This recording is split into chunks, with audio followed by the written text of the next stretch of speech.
The year is 2018, a landmark year in more than a few ways. Elon Musk would launch a Tesla into space, Donald Trump would meet with Kim Jong-un, and Rockstar Games would release Red Dead Redemption 2. But 2018 also marked the rise of a new app that would take the world by storm. Guys, there's a really cool app that I've been getting into lately called TikTok. With every website's early existence comes its set of trailblazers. You are a femboy furry. And while some might think of Charlie D'Amelio or Addison Rae when they think about TikTok pioneers, for me personally, someone else comes to mind. What girls really look for in a guy. You don't have to be funny. Hell, you don't even have to be really that good looking. What they really want is they want a Batman in the streets and a Joker in the sheets. That year, one man set social media ablaze, inspiring countless videos that would amass millions of views on TikTok and YouTube, uniting the old with the new in perfect harmony. Only one man could pull off that feat. Yet, as quickly as he burst onto the scene, he left, seemingly without a trace, disappearing from the eye of the general public. But that doesn't mean his story ended. So today, I'm going to take a trip down memory lane to understand the man, the myth, and the legend known online as the Budday. In 2017, Buddy Haynes was completely unknown. An aspiring voice actor and theater kid out of Tennessee, his audition tapes didn't really reveal anything that would have set him apart from the average Joe. On his Facebook, he would post inspirational life quotes, while his profile picture has him looking like a soy jack posing with a statue of Taylor Swift. Hi Taylor, Stewie Griffin. His Facebook bio read, "I'm a good guy who doesn't mind a night out on the town or a night indoors gaming with a side of pizza." Meanwhile, his Twitter account was a bit more on the gooner side, with him posting a ton of photos of women in swimwear, along with links to a site called live.me. Now, I checked out this website, and I'm pretty sure that this guy was basically just watching cam girls all day. It's also worth noting that some of the girls he was posting to his Twitter account appeared to be of questionable age. As you can probably see by now, this is not the kind of guy you would trust with any sort of serious responsibility. But without any influence, there wasn't anyone who was going to actually take him seriously. However, in 2018, he would set up an account on TikTok, which would allow him to indulge his more performative side, such as lip syncing. I love you, boy. I love you too. More lip syncing. I got nothing and no one. Hi. And more lip syncing. Ow! Ow, Charlie!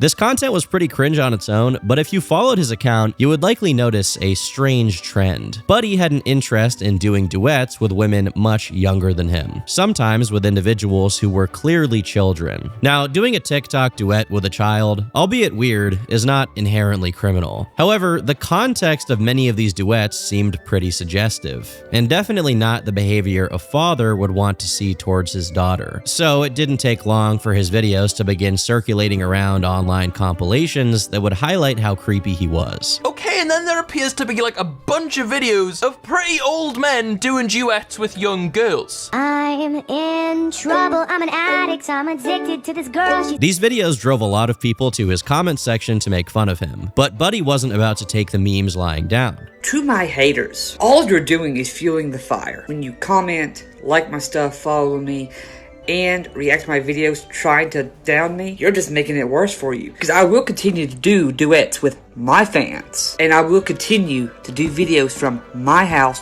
where I live with my parents who love and support me, and I support them because they need me. And to be fair, he wasn't exactly wrong about this. Whatever you thought about him, all publicity was good publicity. And people watching his videos to hate on him were just giving him more influence in a growing space. More haters did lead to more fans. The truth was that as foul as his TikToks were, there was no crime being committed here. If we were locking people up for being weird, then we'd probably have to start with a few others before we moved on to Buddy here. Nevertheless, people's discomfort did reflect legitimate concerns. The idea that Buddy's preference to make TikTok duets with young women wasn't just because they were his fans, but instead that there were some ulterior motives at play here. And in October 2018, these concerns were validated when a TikTok user by the name of BitHoji went live with allegations against him for privately targeting and messaging underage fans with sexual intent. Other girls then started messaging that girl and showing them that Budday sent them.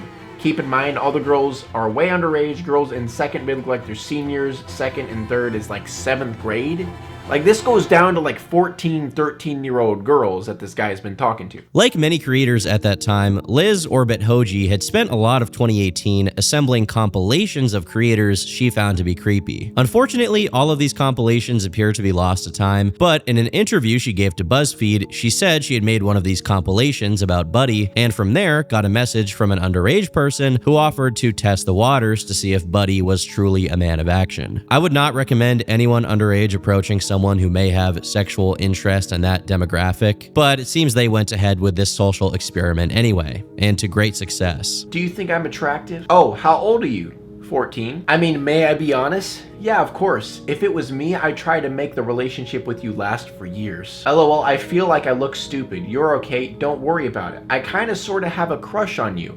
And shouldn't. Although the conversations were reported to have begun innocently enough, they quickly devolved into Budday developing an interest in this young person, and taking it immediately into sexual territory. I mean, you're the cute one here, not me, so. The evidence would make its way to YouTubers in no time, most notably Bionic Pig, who uploaded a video covering the saga and providing his take on everything. I don't have the original picture, but the one that they have is just a blurred out one. Yeah, the picture's blurred out, but you can definitely tell that it is a dick pic. There was now undeniable proof that Budday's TikToks weren't just for show. He was a genuinely disturbed person, and definitely not someone who should be handling any online following. But just like when people made fun of him for being creepy in public, he wasn't about to turn the other cheek once his messages were leaked. His first line of defense was that he had been hacked, and that the allegations were falsely framing him. As it became clear that this was somewhat impossible given the content of some of the allegations, he would change his angle when talking to BuzzFeed, stating that although they may have been true, he denied their sexual nature. He also states that he was drunk at the time and didn't remember sending that stuff, and was unaware of the person's age. Even though, if you look at the DMs, he clearly kept talking to them once they said they were 14. He was speedrunning every possible defense at once, but none of it was working. Liz even posted her own response to the hacking claims. But now Buddy's saying that, like,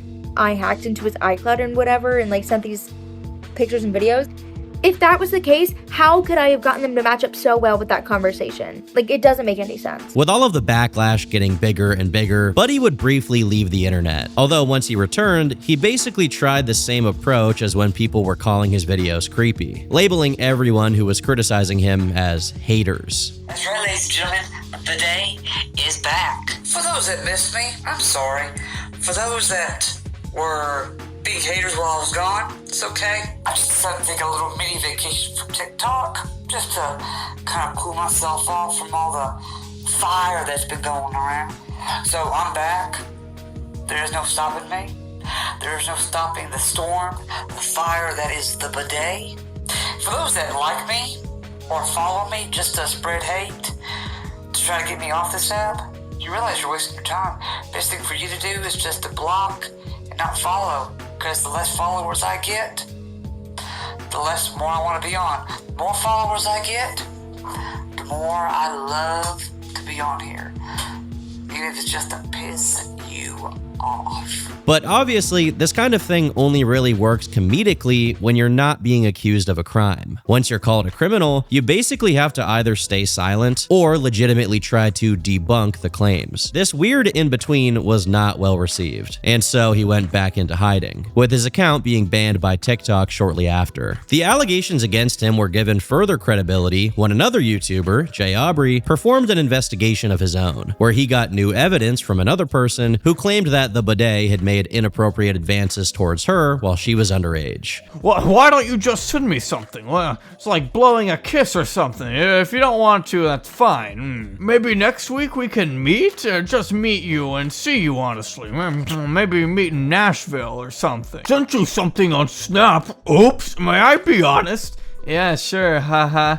I sent those videos because I'm sorta turned on and wanted to tease you. By now, it seemed unlikely that multiple different people would go so far as to frame him. And with Jay Aubrey's video accumulating millions of views, his situation was only going more viral, with more videos, articles, and posts being made calling him out. But what set this scandal apart from others was how many views were being generated from a seemingly inconsequential person. The evidence pointed towards him being a a predator, but let's be honest, it's not like they're particularly rare online. But for some reason, people loved watching videos about the Budday. I guess every online space does need its own brand of losers, creeps, and pedos, and Budday was a pioneering figure in creating that sort of individual that people hadn't really experienced before. He was the first of many creepy TikTokers who clearly had some sort of mental problem that would probably interfere with their ability to garner followings on other platforms. But it worked in a sort of perverse way in short-form video. This uncanny valley style of content, complemented by the credible allegations against him, made him a very unique guy in the landscape, and a unique guy to put in YouTube thumbnails. Videos about him could deal with his more disturbing side while also managing to be funny, because Budday was such a cringelord. But this level of attention was not something that Budday prepared for, and his momentary disappearance from online life marks the end of a popular but short-lived stint of internet fame. Most people of a viral nature, positive or negative,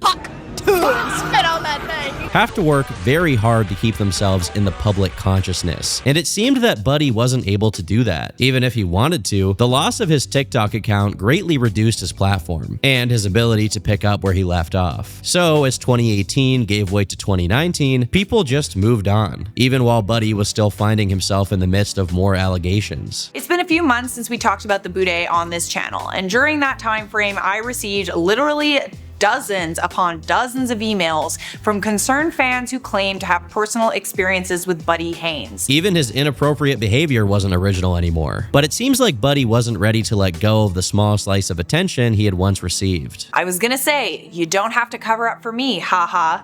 You're cute. I'd love to get to know you more. Wish I was there. I'd want you. You're beautiful. I kinda like you. You'd be a good girl. 16, right? This is the Snapchat that she was talking about that proves Budday Haynes knows about her age. Into you so. And lastly, she sent a video that shows Budday pulling down his shirt and making a suggestive face. As we've seen with countless examples of these kinds of people, even if they're forced to give up their online following, they often struggle to come to terms with it, instead making new accounts to get back that attention. But before I go any further, a message from today's sponsor, Header Belp. Do you have a hard time focusing in class, reaching a plateau in the gym? Well, it might be because you have depression. And if you do, then there's no better solution than Header Belp, the only website where you can talk to a guy on Skype in your room alone, and you get to pay for it. I tried Fetter Belp, and my grades went from a C- average to an A+. I tried Fetter Belp, and now my grandkids forgot that I left my wife for a Brazilian baddie. I hate my life. So try Header Belp today. Okay, but I do actually have a new shirt, okay? Okay, please buy it. Rent is due soon. The shirt's pretty sick, okay? I promise. It's legendary. Look at it. It's legendary. This side, we got this side. We got this cool designs, okay? It's kind of schizo. It's legendary, okay? turkeytom.shop. Now back to the video.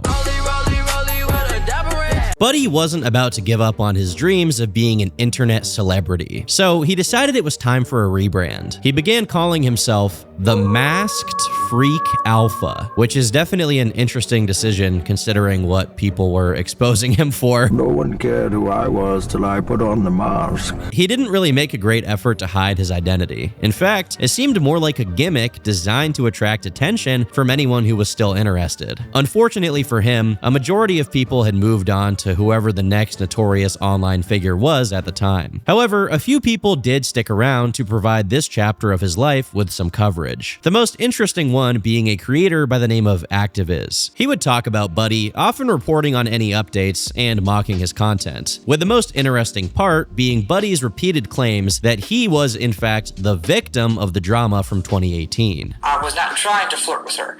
I was just trying to be friendly. Y'all can take it however you want, but I did nothing wrong. Okay, if you're trying to be friendly, why would you wish someone was there with you? And you're telling them that she would be a good girl, and you're literally sending her a video of you pulling your shirt down and making a weird face. That ain't being friendly. Budday would eventually catch wind of this, but by now, he knew that just calling Activiz a hater wasn't gonna work. So he uploaded a diss track to SoundCloud called Alpha. The description here reads, "It's not your traditional rap. It's got the flow, but a different kind of glow. I prefer a little something like Hollywood Undead mixed with Bo Burnham." I honestly can't think of a better description. Wake up in the morning sipping on my haters' tears, pissing on the doubts and begging the fears.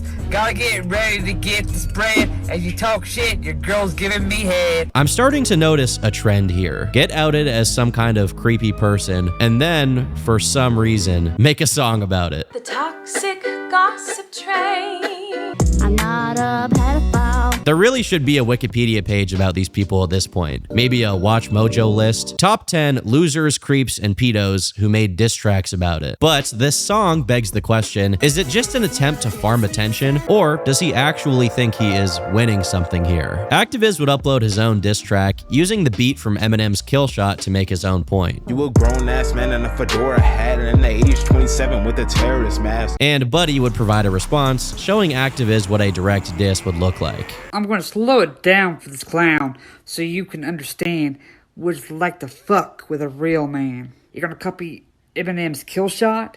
Is that really the best you got? Did you really think my words were directed at you?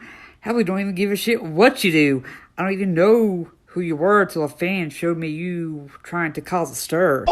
They would trade blows in the following months with more fascinating diss tracks that seemed to highlight Budday's own ineptitude. However, what would happen next would significantly escalate this drama. The first girl, or I can say the first video of the whole I'm crushing on you more video. That girl's 19, about to be 20. The girl who edited the video is the same age as well. After being targeted before, you'd think that Budday would have wisened up to people trying to farm his disturbed tendencies for free content, especially given he had continued to contest the allegations that had been presented against him in the past. In many of these diss tracks, he had accused his haters, and people like Activiz, of pushing these false allegations when they didn't really know the truth. Believe nothing on YouTube that you see. They got you mindless living like a zombie. So Activiz decided to put this to the test. He made a catfish account of a 17-year-old girl and initiated conversations with Budday. He ended up revealing the results in a video uploaded at the end of July 2019. Activiz says that he's not doing it with the intent to have Budday arrested, and as far as the conversations here, they didn't veer into sexual territory. But Budday definitely was flirtatious. It's behavior that would still be deemed inappropriate towards a 17-year-old girl by a man of Budday's age. So they eventually arranged a meeting point, with the plan being to take a nice walk around the park. But to Budday's disappointment, there was no 17-year-old girl. It was just Activiz and a camera there to ask him questions about past allegations. Hey man, it's good. Oh, Lord have mercy. How are you? Doing good. Good. What you up to? I'm just hanging out. Just hanging out? Yep. Not meeting friends? No. All things considered, the meeting is surprisingly civil. Budday states he's not actually there to meet anyone, despite being exactly where he said he would be to Activiz's catfish account. Either he's being blindingly stupid in thinking he can lie to someone who has set him up, or he's being blindingly stupid by not realizing why Activiz is there instead of a 17-year-old girl. So you don't know anyone by the name of Kat? No. I don't know anybody named Kat. You weren't meeting anyone here by 6? No. You sure? Yeah, I'm pretty sure. I don't know anybody named Kat. I pretty much, when I left here, I don't barely talk to anybody except my family that's here. So Activiz then confronts Budday surrounding the allegations, with Budday stating that his messages were misconstrued, or that there was missing context that would lead someone to a different conclusion. But none of the people reporting on this had journalistic integrity. The video itself, they said it was creepy, but nothing was done wrong there. Right. As far as they were concerned, but they were more concerned about the picture and how that was being sent around. And they had already done an IP search and everything, so they were able to clear that that did not come from my IP address, neither my phone nor my address. Okay. So, but because it no longer had to deal with me, they won't tell me anything else about how that got sent to that 15-year-old. However, when a situation regarding his comments towards a 16-year-old girl came up, one where the evidence heavily suggested that he was very much aware of her age, he tries a different and far less successful defense. All right, and then the last thing I do want to ask about is the thing with the 16-year-old girl. So what was the real gist of that? Because there's still people confused about that. That one? Okay, so from my understanding, yes, the girl was 16. Right. But she told me she was from the UK. Okay. Now, whether or not this is You know, something that really irritates people or not. Age of consent in UK is 16. Everywhere. Right. So even if I was saying those things towards her, there's nothing illegal about that. Here, Budday seems to miss the point that even if what he did was legal, it wasn't. What he did was not appropriate. Sharing any form of sexual content over the internet with someone under the age of 18 is illegal, and it would still be frowned upon to sexually engage with a 16-year-old as someone in your late 20s, even if the law supports you. I think this defense is also revealing in the fact that Budday's logic suggests that if the age of consent was lower, he might have felt comfortable engaging with even younger parties. I guess if you were raised in an environment where this kind of dynamic was normalized, you might be able to use this as a defense, but Budday himself makes it very apparent that he doesn't approve of inappropriate age gaps either, or sexual conversations with minors. I've got a niece that's 14, so I wouldn't want some nasty freaking pedophile talking to her either. So the question becomes, why would he use this as a defense that implies he doesn't know better when he's already stated that he does know better? It just doesn't make sense. This doesn't really fill a critical viewer with confidence that Budday is a person who has either been framed or has done something wrong and genuinely feels remorse. He also states that he learned the age of consent in each state, which is equally weird. There's nothing illegal about that. Now. Here there is. Yes. Here in the United States there is. In the UK it is. Not in every state. In Illinois, in Illinois it's 16. Michigan is 17. But still, like legal doesn't necessarily mean right. Slavery was legal. A bunch of things were legal. Okay. Prostitution was legal. But so Budday clearly isn't the sharpest knife in the drawer. He might have developmental issues that predispose him to certain behavior. Nevertheless, although his flagrant lies may show a lack of maturity for someone of his age, immature people can feel remorse for their poor decisions and wish to change. Something that the Budday doesn't seem super interested in if his own words are anything to go by. I have talked to that girl since then. Right. Me and her are still friends to this day. She apologized to me, and I apologized to her. So why was that even sent in to those people to inform overload in the first place? I don't know. Honestly, I'm still trying to figure out why any of that stuff was sent to inform overload. Wow, it must have been the hackers again, hacking Budday's account and sending incriminating evidence to news channels. You can't keep getting away with it! Well, that's pretty much all I wanted to ask, and I'll ask one more time. You positive you never talked to someone's name? 100%. So someone by the name of Sweet Baby Cat never talked to you on Snapchat? No. And that face that I showed you never looked familiar? Does not look familiar to me. You've never talked to that person within the past 3 months? No. Does not. What if I told you that was me? Huh? What if I told you that was me? Then I would say that's pretty fucked up if that was you, but I don't know who that is. Budday maintains his lie that he had never heard of this person named Kat, saying that he just happened to be in the same park where he would meet this girl on Snapchat. He concludes the conversation with a legal threat. If that does show up on your channel, I will have the police involved because you did not have my consent. In spite of this threat, though, Activiz knows his rights and points out that Tennessee, where this was filmed, is a one-party consent state. Well, you're in public. You have no expectation of privacy. Yes, I am. I do have expectations of privacy. I'm still a private citizen. I did not give you permission to film me. You're in a public park, though. It doesn't matter if it's a public park or not. You did not have my permission to film me. Now I can't make money off of it. We're in a public park. I don't care. It's not a surprise that Budday's grasp on consent is somewhat limited, but still, it was a pretty embarrassing and incriminating end to an exchange, which could have given the fallen TikTok starlet a means to redemption. My honest opinion, do I think the Budday is a pedophile? Yeah. I don't think there was ever a way back for someone like Budday Haynes, but the one thing I would say is that the drama at the end of 2018 moved so quickly that it would have been hard for anyone to respond competently, no matter how damning many of the DMs and pictures were at the time. But now, with the dust mostly settled, there was no real pressure for Budday to be completely transparent about the person he was, what was true, and what wasn't true. Yet, this interview doesn't bring us any closer to actually seeing his perspective. It just seems like smoke and mirrors from our online outcast. It also demonstrated that he was still unfit to possess any online presence at all, let alone actually command a fan base. Sadly, it seems that Freak Alpha was less alpha and much more freak. At the start of 2020, Budday would start a new series on his YouTube channel called Campfire Chat. These videos featured him speaking more directly to his viewers about subjects that mattered to him, with his favorite subject being himself. And in the new year, he uploaded a video attempting to apologize and address the past allegations. I'm not going to break this one down in full, as it's not his official response, which we'll get to soon, but it definitely showcases his continued inability to confront what he did. So, this is not me admitting to anything or agreeing with anything. This is me accepting responsibility,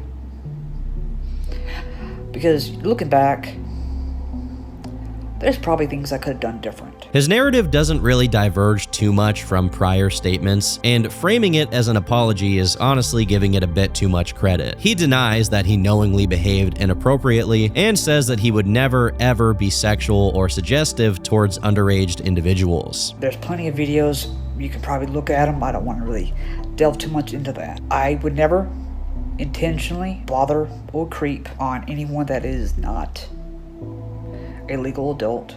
I'm just not that kind of person. I would never wish that on anybody.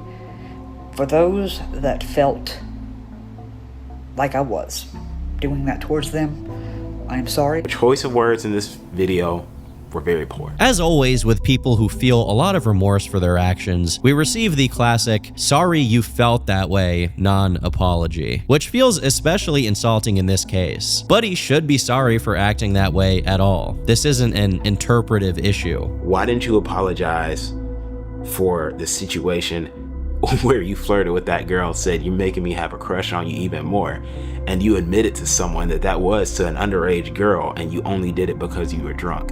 And I want to say to you, drunk or not, you should know that that's not okay. The response to this video was overwhelmingly negative, and it was removed by Budday, whose continued attempts at presenting a sincere tone only felt more contrived each time. But he kept posting campfire chats on his channel, also uploading Dungeons and Dragons content, which has also been removed. His pattern of uploads became increasingly sporadic as he realized that his position was largely becoming irredeemable. As people paid less attention, he had less motivation to actually upload anything. He tried streaming on Twitch and occasionally posted videos, even starting his own weight loss journey, which didn't really go anywhere. I walked to Burger King, then I walked back home. But sightings of Budday around this time became increasingly sparse. Creators like Activiz had stopped uploading entirely, meaning that the few outlets to fame he ever had were drying up completely. By this point, nearly everyone had forgotten he existed in the first place. Many would have expected this to be a natural stopping point. While his reputation online had been completely ruined, no one was really thinking about him anymore. Maybe he could just fade into irrelevancy and let this chapter in his life be washed away by the sands of time.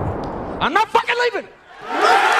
Budday changed the name of his YouTube channel to Papa Freak before posting a new campfire chat titled "Clearing the Air" in January of 2021. This would be another attempt by him to address the allegations. It's unclear whether he's continuing to do this because he genuinely has some sort of beggar's belief that he can clear his name, or if he knows it's the only thing that generates any publicity. Honestly, I wouldn't put either of these past him, as it seems like attention is the only currency that matters to him. In the description, he writes, "After almost 3 years, I addressed the allegations, my side of the story, and an apology, ?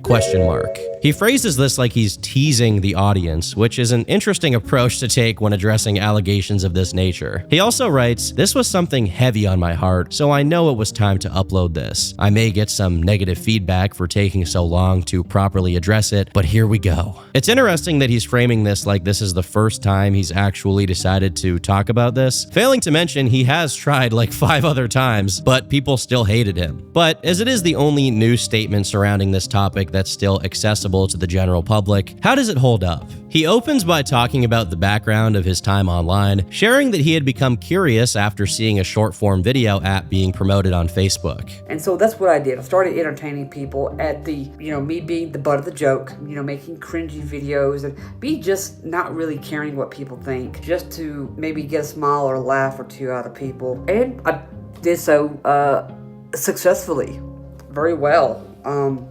Not to toot my own horn, but I did I did really good. Okay, buddy, don't flex on us too hard, okay? Some of us have to make really bad videos before we can make kind of bad videos. Then, as things progressed, things got a little out of hand. You're the cute one here, not me, so. Here, he addresses the first allegations of the inappropriate and creepy TikToks, stating that they were merely intended to be harmless duets with creators and fans. He acknowledges that he probably shouldn't have done some of them in hindsight, but says that he made them with noble intentions, attempting to share love through his influence. I was doing duets with fans and other content creators, and I wanted to share the limelight with people. Maybe I should have thought twice about doing that. Maybe I should have said no to certain videos. Maybe I should have been more adamant about, okay, maybe this is not the right video. Maybe we could do something different. But I didn't.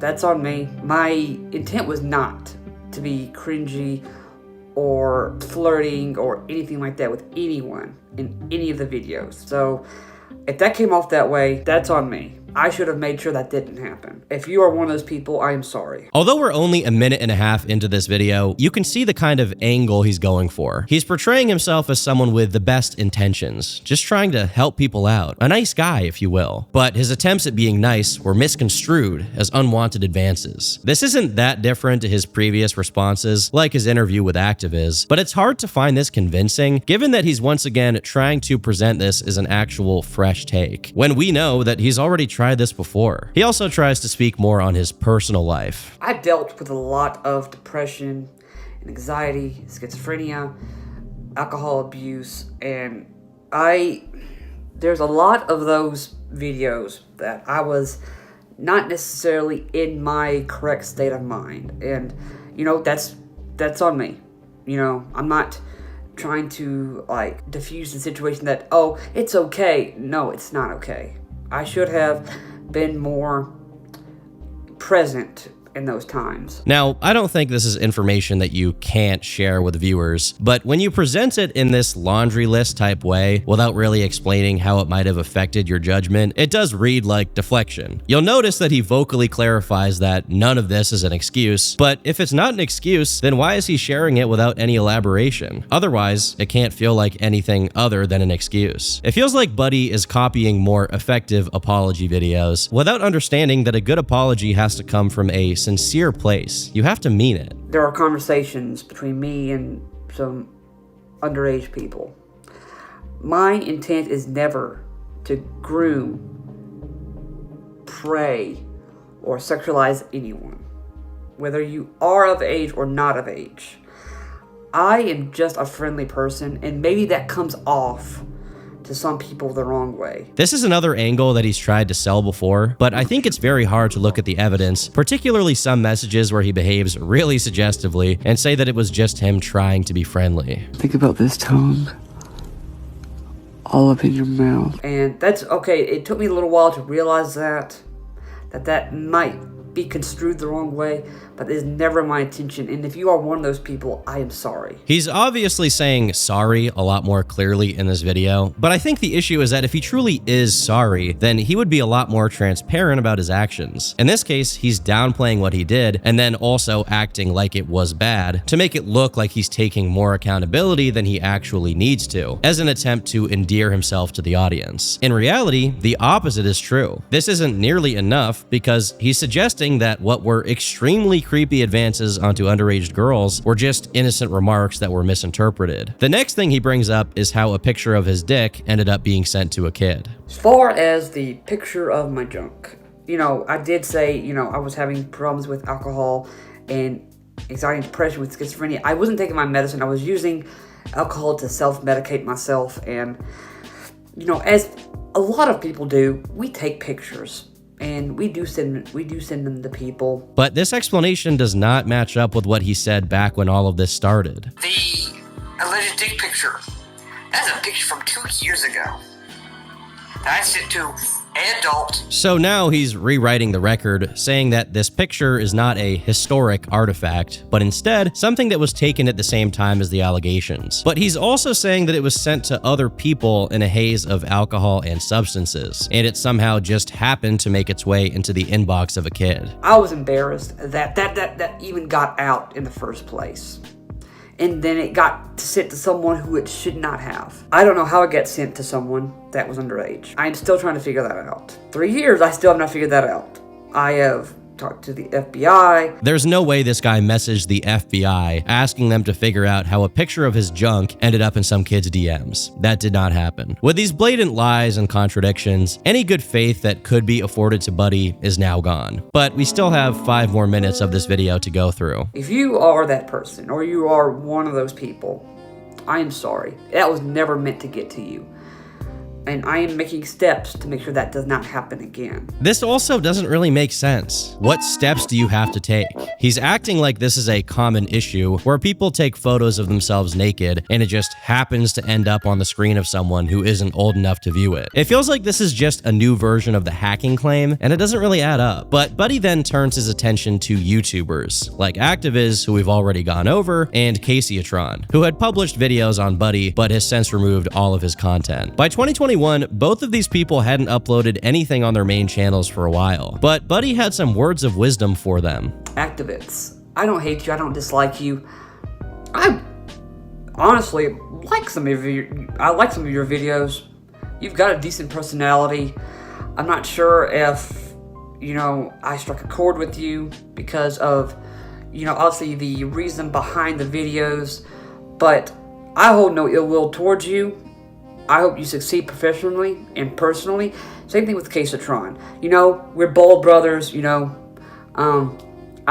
I've got nothing against you. It's definitely weird to say that on one hand, you're innocent and were totally misinterpreted, but then on the other hand, say that you actually like some of the people who are causing those misinterpretations in the first place. I think he just wanted them to make response videos saying that they felt bad about how they had treated him and supporting the idea that he was framed back in the day. He's essentially trying to guilt trip them, but as far as I can tell, it didn't really work. He then segues into talking about how he wants to move forward with his life and the steps he's taking to do so. I'm staying away from TikTok. As much as you people ask me to go back, I'm staying away from it just so none of this shit happens again.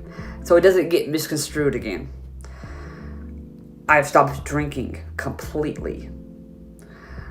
I'm back on my medicine. I'm in therapy. I'm getting the help that I need. All of that is good, of course. It's nice that he's staying away from the apps and not abusing alcohol or other substances. With all that said, I can't help but feel these pledges are more just to continue pushing the agenda that they were the main causes for his actions, rather than his own personal gooning. I am finally at the point in my life where I feel like I can do that, where I can admit my faults, not accept the guilt, but accept the responsibility. Because I was not in complete control, but it does not excuse what happened. I wouldn't want Budday here to say he's attracted to children if he genuinely isn't. You shouldn't admit to something you don't believe to be true. If he wants to pursue adult relationships, then that's good, right? At the same time, there has to be something else that led you to behave in such a way beyond alcohol and schizophrenia. There are plenty of people with those issues who don't end up talking to countless underage people in inappropriate ways and sending them explicit content. If Budday can't unpack that competently, then I don't think he's really reflected on what he did. So, I hope this is enough. And if it isn't, that is all right. At least I can get this off my chest and maybe salvage what little bit of a life I can have. Budday has had the opportunity to move on. In fact, he's had years to do so. And yet, he keeps coming back to the source of his infamy, attempting to rewrite the record because it was the closest thing to being popular online that he's ever had. Practically everyone else had moved on by this video, but he was clinging to the last remnant of relevance by attempting to bring attention back to what he was most remembered for, while also failing to provide any compelling response that actually discredits the more serious allegations. This has affected me, my friends, and my family personally. To my family, I'm sorry that you had to go through this with me. I love you. You've always been very supportful of me. My friends, I know you. Some of you have been quiet. Quiet supporters, not really wanting to say anything. For those that have been outspoken for me, I support you. For those that haven't, I don't hate you. I don't dislike you. I want you to succeed. And I hope that maybe things can be fixed as far as any friendships that may have happened. In the last few minutes of the video, he continues his list of apologies, and a naive person might even begin to think that there's some genuine attempt at undoing the damage he's done. But just when you think there's nothing left for this guy to add, he shares one tiny request in passing. I am going to be a better person. I'm going to be a better Papa Freak. I'm going to start 2021 on a better note, and I hope that maybe I would like if the YouTube people would take down the videos about me. I'm not expecting you to, but if you do, that's great. If you don't, that's fine. And this is where we see what this is really about. Buddy realized that making threats and demands towards creators does not work. So, to showcase his personal growth, he expresses that it would just be nice if the videos on him were taken down. I have made a video about this before, apologizing, but it didn't seem sincere to some people. Hopefully this one is more sincere, more thoughtful. I've thought about this, I've prayed about it, I feel better about it. So, you know, I'm sorry. Maybe this is a more tonally appropriate response video, but his approach is still to downplay and outright ignore many of the accusations that were directed at him. So you say you don't know a person by the name of Kat whatsoever? No. You've never talked to someone named Kat within the past 3 months? No. That lives in Thompson Station? No. I think I'd remember that. There's not even a mention of the 16-year-old girl that Buddy thought it was okay to talk dirty to, no mention of the 17-year-old catfish that Activiz had set up for him, which is kinda insane given that he addresses Activiz directly in the video. This is not the language or the expressions of someone who actually wants to change. This is someone who wants to escape his past by using the passage of time, and people's hazy recall of what had happened years before. He wants to obfuscate the facts concerning these interactions that he supposedly feels a lot of remorse for. No matter how it was packaged, the video was still just another vehicle by Buddy to try and slither his way back into a small audience's good graces. But going off the fact that he turned the comment section off, we can assume that this strategy failed. And since then, he's not uploaded to his channel. One of the deleted comments reads, "Maybe you sent it to someone that was underage when you had drank quite a lot, and maybe you forgot you did it." And Papa Freak responds, "It's a possibility," which is completely different from what he said in the video. It's really hard to grasp that someone could be this inept at handling this situation, but Buddy always knew how to raise the bar. You can see what he's going for throughout the whole video, but his attempts at manipulation are so crude that there's no way that anyone could take his statements at face value. If he was being honest in his intent that he wanted to move on from this part of his life, that he really wanted to be the best Papa Freak he could be, then he would have to move on from being the Budday as well. Welcome to the Bar Cauldron, wizards young and old, where terrible jokes are told. Grab you a mug of your favorite brew, grab your seat, and enjoy the view. Over the next couple of years, most accounts associated with him would fall inactive and be deleted, with him relinquishing dreams of becoming an influencer in favor of low-key Dungeons and Dragons content. The only real social media footprint left in his name now is an account by the name of King Buddy 2010, but all that it posts is crypto content. It's unclear to me whether this account has been hacked or if Buddy has just become a crypto bro. However, one tweet reads, "#runes is like teenage sex. Everybody talks about it, nobody really knows how to do it. Everyone thinks everyone else is doing it, so everyone claims they are doing it." I don't really know what to say about that, but... Hello, good people of YouTube. I'm King Buddy. Yes, that's my alias. I'm just saying because I don't want you to know my real name. In the last few years, with Buddy largely out of the picture, retrospectives have mostly served as the narrative on his life, and that short moment under the most corrupted spotlight there could be. One detail I think is often overlooked in the context of TikTok people is that they often come and go so quickly that we don't actually know their story. A lot of the time, all we have is a brief snapshot of insanity. So I'm back. There is no stopping me. There's no stopping the storm, the fire that is the Budday. But with the Budday, most people's knowledge of him begins and ends in late 2018. We don't really know what he did before then. And although his online ventures have taken him in a few different directions in the past few years, we don't know what else has been going on in his life. In comparison to other sites, TikTok makes a less active effort to foster emotional loyalty, allowing the public to create these pockets of fame for people who probably wouldn't have appeal anywhere else. Hey Siri, find me a big, beautiful woman. Well, hello.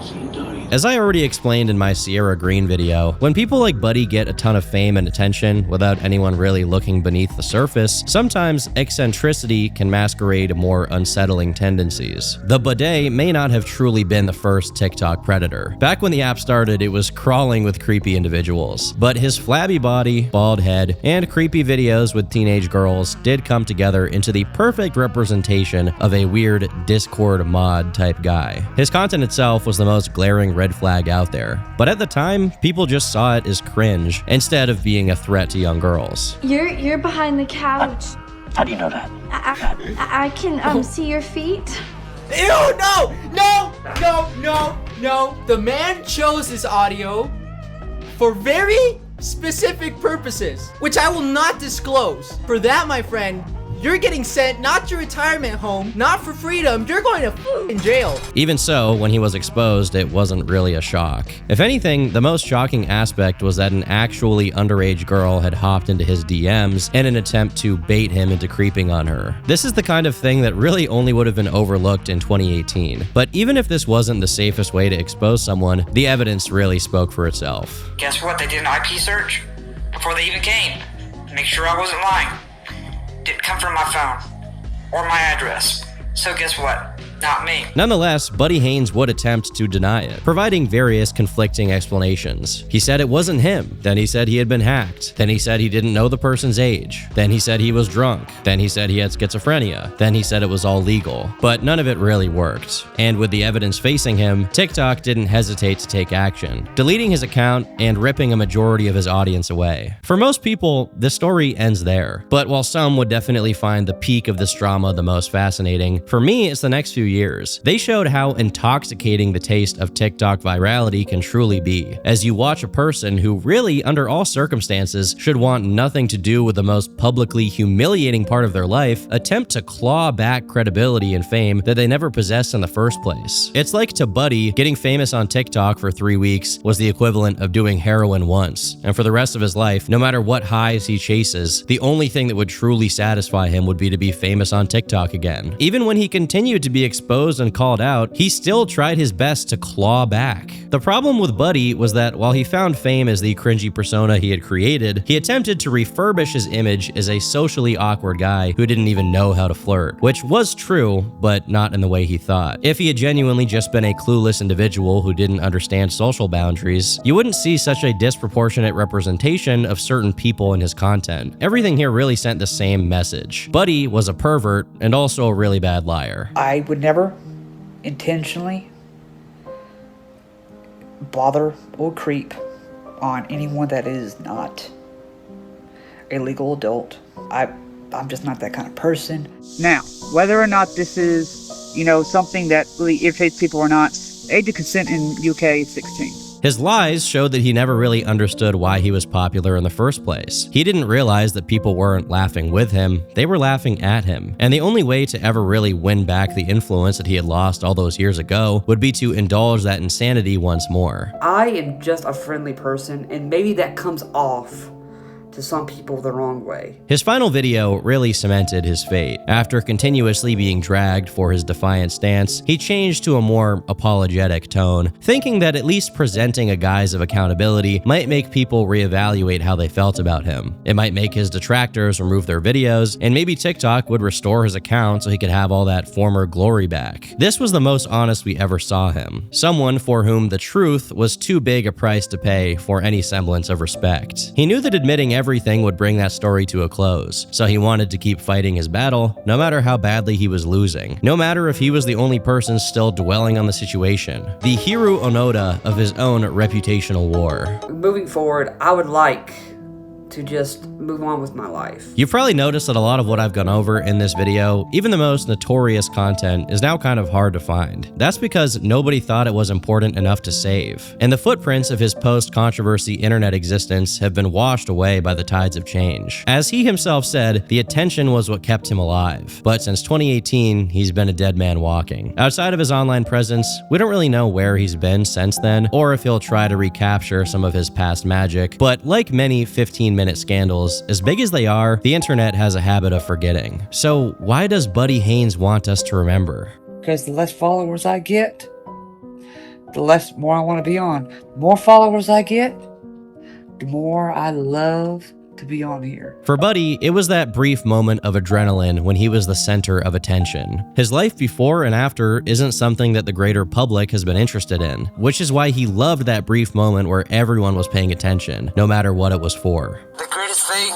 about hitting rock bottom is there's only one place to go. That's up. Budday Haynes may have been the first, but he was far from the last to act this way. But you can't fight the winds of change when your position as internet punching bag is replaced by the next guy. Whether it takes days, weeks, months, or years, it always happens. In the case of people like Budday Haynes, that may be a blessing in disguise. I've been Turkey Tom. Thanks for watching, and until next time. Three Labubu's doing 6-7. I've heard it 1,000 times before. It's just not that funny.